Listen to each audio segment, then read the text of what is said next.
Alright guys, this is Weekly from Weekly Disaster Games here, and well, I'm going to be covering the interview that Famitsu had with Tetsuya Nomura. So, I'm going to be covering some of the major details, I'm going to break them down, and of course give some speculation on it. So, let's get into it. So the Watchmen of Fate. Now these are these black spectral figures that we see within one of the trailers for Final Fantasy VII Remake. And I'm going to be the first to tell you that these guys are not appearing in the original Final Fantasy VII. You're not going to find them. And according to Nomura, they're going to be these mysterious beings that appear before the party wherever they go, and he thinks that they're even going to give some very interesting things to people that have even played the original games. So, that's cool. So it seems like these guys are going to be doing, something interesting. They're not just going to be some window dressing type style, or at least that's what Nomura is saying here. And, well, that's interesting. It's interesting that they're going to be appearing before the party itself, so, I wonder how Barrett or Yuffie may react to this. Maybe I won't see how Yuffie reacts till Final Fantasy VII Remake Part 2, but I wouldn't mind seeing Barrett react to these weird black spectral figures, I wonder if they drop, like, him cursing, or, maybe just being, like, weirded out by it, that's an interesting character wrinkle I wouldn't mind seeing. But otherwise, we're just gonna have to wait and see what these guys are. Are they gonna help us? Are they gonna hurt us? Are they related to Sephiroth in a certain way? It's hard to tell, but hopefully we can get some more information either from trailers or the game itself, and we can talk a little bit more deeply about them when the time comes. The next thing is there are going to be dialogue options. This is pretty big. The original Final Fantasy VII also had its dialogue options, and quite a few more than you'd actually think, and apparently these dialogue options will also make changes to how certain scenarios play out. Probably not too big, but it is nice that they are going to be returning the dialogue options, they're going to be enhancing them, and they're going to make slight changes depending on responses, and overall there's just going to be more dialogue in general. It just makes sense. This is probably going to be a much more expanded version of that first part for Final Fantasy VII, so it's nice to know that, we're getting dialogue option back.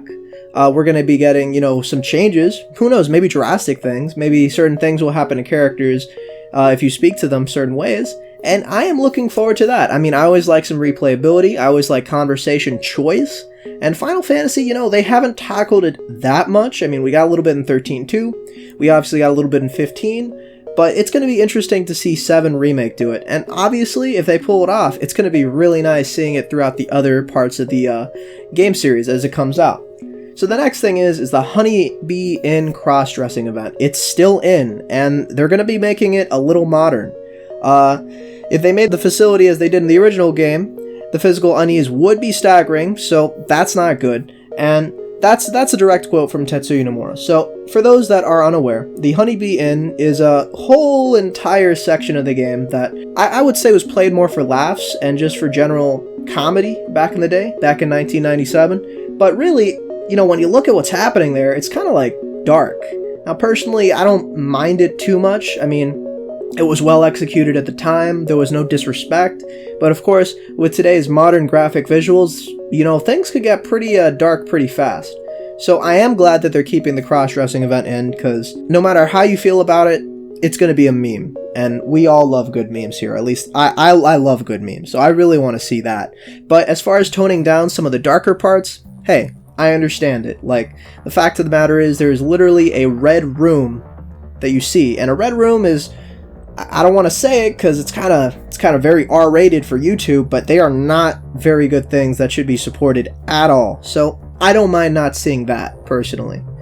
So the next thing that we're going to be seeing is that there's going to be quite a few additions to the main scenario of Midgar itself. The main story itself is not going to really change, but there's going to be a lot of new events, supposedly countless, and, well, that's probably one of the reasons why we're getting 2 Blu-ray discs. That's what Nomura says, and he's laughing while he's doing it. Now, this is good, just because Midgar I already think was kind of well realized in the first Final Fantasy VII.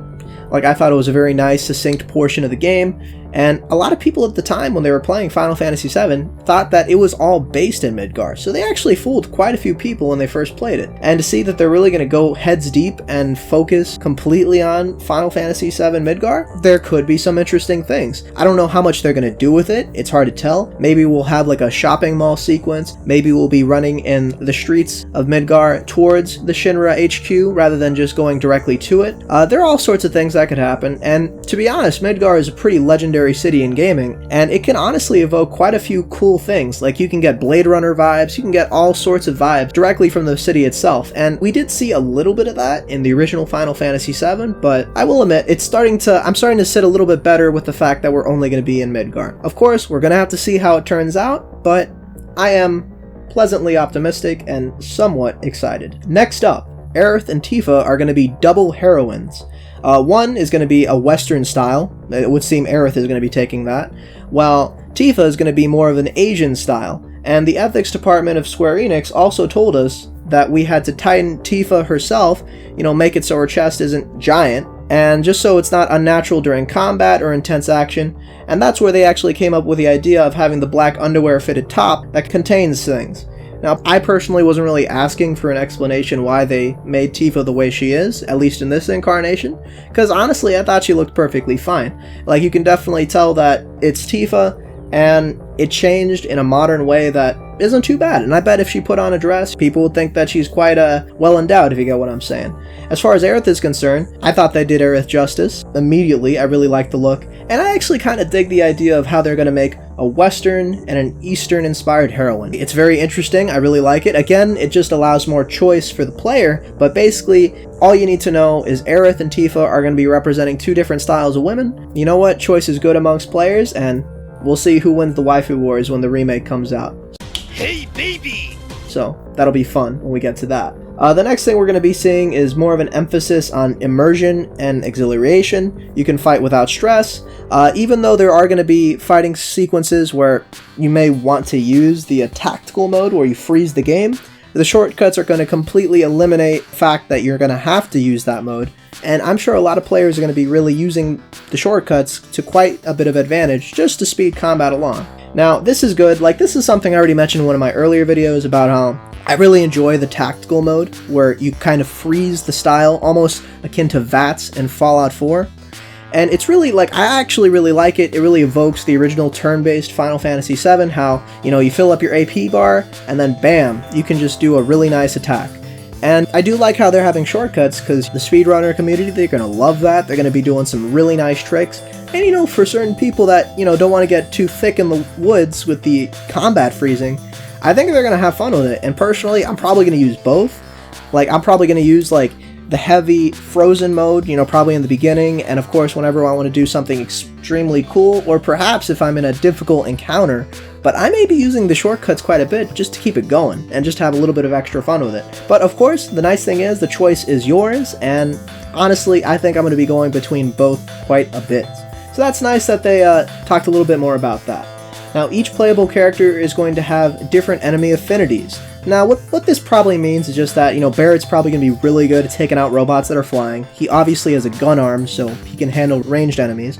I imagine Cloud is going to be more of a tank buster. I mean, he has the Buster Sword for a reason. It seems like a weapon that's going to be very easy to just really cleave some damage through heavily armored enemies. And I imagine Tifa and Aerith are going to excel in their own things, whether it's Tifa doing really well taking care of trash mobs, or as well as hitting specific weaknesses on targets, while Aerith is just going to be this nice magic damage dealer where, you just launch her and she's going to be like a little nuke. Like, you want a big lightning?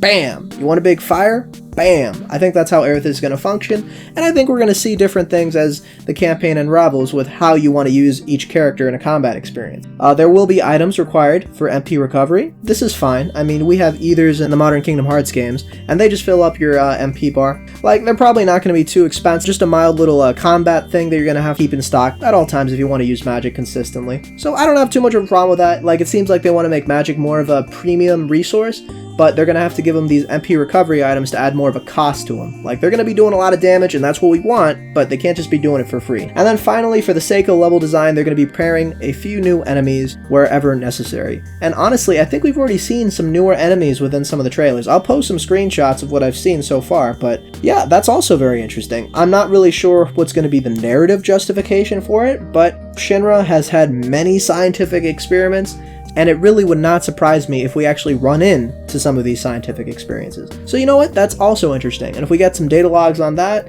maybe some exposition from major enemy villains, I think it could be very interesting. And of course, they'll also bring back the meme enemies. I'm hoping. Hopefully they bring back the meme enemies. But otherwise, that's all we got for the interview. My thoughts and opinions? you know what? I'm glad that they're putting out some information. It shows that they're listening to the community, especially with the Black Mist. A lot of people had no idea what's going on with that, and also a lot of people were concerned if the Honeybee Inn section would even be kept in.